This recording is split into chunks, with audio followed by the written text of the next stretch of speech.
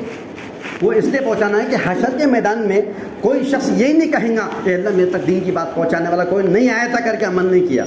ایسا کوئی بول سکتا؟ آج دعوت تبلیغ کی برکت سے ایسا دنیا کا کون سا خطہ ہے, ایسا کون سا علاقہ ہے, ایسا کون سا ملک ہے, سمندر میں کیا, چاند پہ کیا, اور کہاں کہاں نہیں, پوری دنیا میں اللہ نے دعوت تبلیغ کی برکت سے کام کر دیا. ہر فرد کو, چاہے وہ سننے والا ہو یا انکار کرنے والا ہو, چاہے وہ نزدیک ہو یا دور ہو, چاہے بادشاہ ہو یا فقیر ہو, اللہ نے اس دعوت اور تبلیغ کی برکت سے اللہ نے سارے انسانوں تک بات پہنچا دیا. اپنے تو اپنے سے سیراب ہو رہے ہیں, بلکہ اللہ تعالیٰ اس کے ذریعے سے کئی ہے سارے ہزاروں نہیں لاکھوں کروڑوں لوگوں کو اللہ نے اس کی جو برکت سے, دعوت تبلیغ کی برکت سے, ایمان کی دولت سے سرفراز, غیروں کو میں بھی اندر ایمان دے دیا اللہ نے. یہ اتنی بڑی محنت ہے. اب اس محنت کے حصے کیا ہے کہ ایک تو دو طریقے. ایک تو ہے کہ ہم اللہ کے راستے میں نکل کر محنت, اپنی جان اپنا مال جس کو ہم اپنا سمجھ رہے یہ دھوکہ ہے. نہ جان میری ہے, نہ مال میرا ہے, نہ وقت میرا ہے, نہ میں خود میرا ہوں. یہ میں میرا بھی نہیں ہے. ہاں, جو میں بولتا ہوں میری جان میرا مال, یہ میں میرا نہیں ہوں. یہ ایک میں ذمہ دار ہوں, میں ایک امانت دار ہوں, کیونکہ اللہ نے قرآن کریم میں فرما دیا ان اللہ اشتری من المؤمنین انفسهم واموالهم بان لهم الجنہ, کہ تمہاری جان اور تمہارا مال جس کو تم اپنا سمجھتے ہو یہ ایک دھوکہ ہے. اب یہ جان اور مال تمہاری نہیں ہے, جنت کے بدلے میں اللہ نے خرید لیا. اب یہ جنت کے بدلے میں خریدی جان مال ہے. اگر ہم اس کو دین کا تقاضا ہے, ہم نہیں لگا رہے, اگر یہاں پر ایک دن کی اگر چند گھنٹوں کے لیے ہم کو بلایا جا رہا ہے اور ہم نہیں آ رہے ہیں, اس کا مطلب ہم اس دین کے اندر جو جان اور مال اللہ نے خریدا جنت کے بدلے میں, اس میں ہم امانتوں میں خیانت کر رہے ہیں. تو اللہ نے ذمہ داری دیا ہوا ہے کہ دعوت تبلیغ کی محنت کے جتنے شعبے ہیں, ایک خروج ہے اللہ کے راستے میں نکلنا, اپنی ذات سے خود ہو کے تشکیل کرنا, اور چلے میں 4 مہینے میں جو ترتیب ہماری ہے اس کے اعتبار سے وقت لگانا, اور ایک ہے کہ اپنی مقامی محنتوں میں کرنا. اب یہ مقامی محنت اس لیے ضروری ہے کہ جب آدمی جب جماعت میں جا کے آتا ہے نا, اس کے اندر خوبیاں پیدا ہوتی ہے, صفات پیدا ہوتی ہے, اس کے اندر ساری چیزیں پیدا ہوتے ہیں, تو وہ ساری چیزوں کو باقی رکھنے کے لیے, جمنے کے لیے اپنے مقام پہ جمنا پڑتا ہے. تو اس لیے کیا ہے, اب یہ دعوت تبلیغ کی محنت ہے. اب اس میں جو جگہ جگہ پہ جوڑ ہوتے ہیں, اس پہ جو تو اور حلقے لگتے ہیں, اس کے اندر تعلیموں کا نظام ہوتا ہے, اس کے اندر اور بھی ساری جو تو ہم کو وقت دینا پڑتا ہے. تو جتنے شعبے ہیں یہ سارے کے سارے دعوت تبلیغ کے شعبے. اب اس کو اس نیت کے ساتھ کرے کہ اللہ یہ دعوت اور دین کی تبلیغ کی محنت ہے, میں اس کا اہل نہیں تھا, لیکن اللہ دعوت تبلیغ کی محنت اس لیے میں کر رہا ہوں, چاہے اپنے مقام پہ کر رہا ہوں, چاہے اللہ کے راستے میں نکل کر رہا ہوں, اے اللہ میں اس لیے کر رہا ہوں کہ میری ذات کو نفع پہنچ جائے, میری ذات اس سے محروم نہ ہو جائے. جو اسلام, جو قرآن, جو اس شریعت کی باتیں آئی ہے اور جو دین کی باتیں ہیں, وہ میری زندگی میں عملی طور پر آ جائے, اور میرا اللہ مجھ سے راضی کیسا ہو جائے, اس لیے میں کر رہا ہوں. جب اس نیت سے دعوت تبلیغ کی محنت کو کریں گے تو اللہ تعالیٰ پھر تم کام گلی میں, محلے میں کریں گے, اپنی بستی میں کریں گے, اللہ اس کے اثرات کو پورے عالم کے انسانوں کے اندر پھیلا دے. لوگ ہدایت کے اوپر آئیں گے. ہماری اس میں جملے, ہمارا یہاں کا ایک الفاظ کہاں جائیں گا ہم کو نہیں معلوم, ہماری یہاں کی سوچ اور فکر کہاں جا کے جو تو اس کو متاثر ہوگا اس سے کوئی انسان, وہ ہم نہیں پہچانتے. تو اب ہم کو کیا دیا ہے, اب یہ ذمہ داری دی ہے کہ ہم دعوت تبلیغ کی محنت میں اپنے آپ کو, ایسا ضرور نہیں کہ 40 دن 4 منٹ جماعت میں جائیں گے جب ہی دین کا کام کریں گے, ہم سب دین کے ذمہ دار ہیں. اب جب بھی ہم سے کوئی تقاضا اگر ایسا آ جاتا ہے, جب بھی اپنے محلے سے, بستی سے, مسجد سے, گلی کا, محلے کا, مرکز کا, یا ضلع کا, یا صوبے کا, یا ملک کا, جب بھی ہو, میں اپنے آپ کو جذبہ میرے اندر ہو کہ میں دین پہ لگا, میرا کچھ تو لگے, کہیں نہ کہیں تو بھی لگے. اگر کچھ نہیں لگے گا میرا, تو یہ میرا ہو کر بھی میرا نہیں ہے. تو پھر جب دنیا میں میرا نہیں ہو رہا, تو آخرت میں میرا جان مال کہاں سے میرا ہوگا.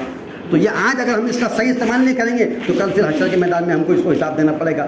اور یہ دین کی بات جو ہے, اگر یہ جان اور مال اگر دین پہ نہیں لگیں گے تو 4 جگہوں پہ لگے گی, سیشن, فیشن, انجیکشن اور الیکشن, یہ 4 جگہوں پہ لگے. اس سے بہتر کہ کہیں اور ہمارا لگ جائے, اس سے پہلے ہم کو کہاں لگانا پڑے گا, اللہ کے دین کے نام پہ لگا دو. آج لگانے کی ضرورت ہے. امت میں بے چینی ہے, امت میں انتشار ہے, امت کے اندر اتنی زاری جو تو بے حسی بھری ہوئی ہے کہ خود اپنی تو کیا کسی کی بھی پرواہ نہیں ہے, نہ خود کی پرواہ ہے, نہ اپنے گھر والوں کی ہے, کیا چل رہا دنیا میں ہم کو اس سے کوئی مطلب نہیں, بس میں میرے اپنے آپ میں لگا ہوا ہے, مجھے اس سے مطلب ہے, باقی دوسروں سے کوئی مطلب. ایسا بے حسی ہو گئی.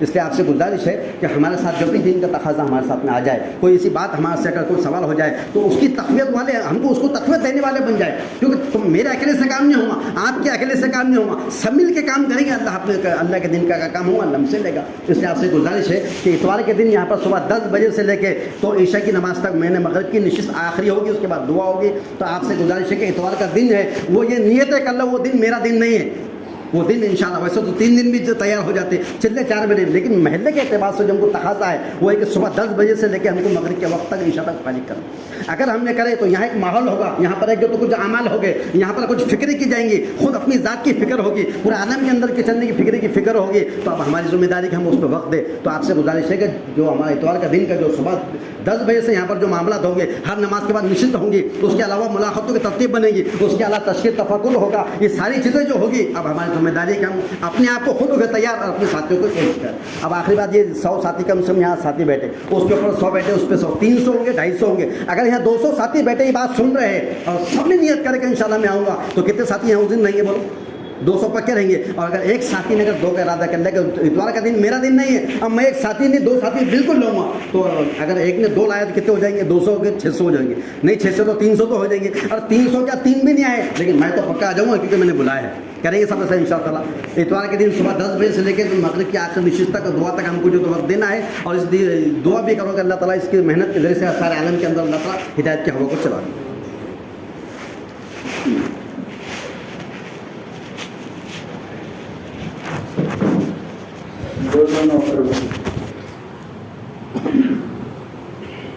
اللہ اکبر اللہ اکبر. ایک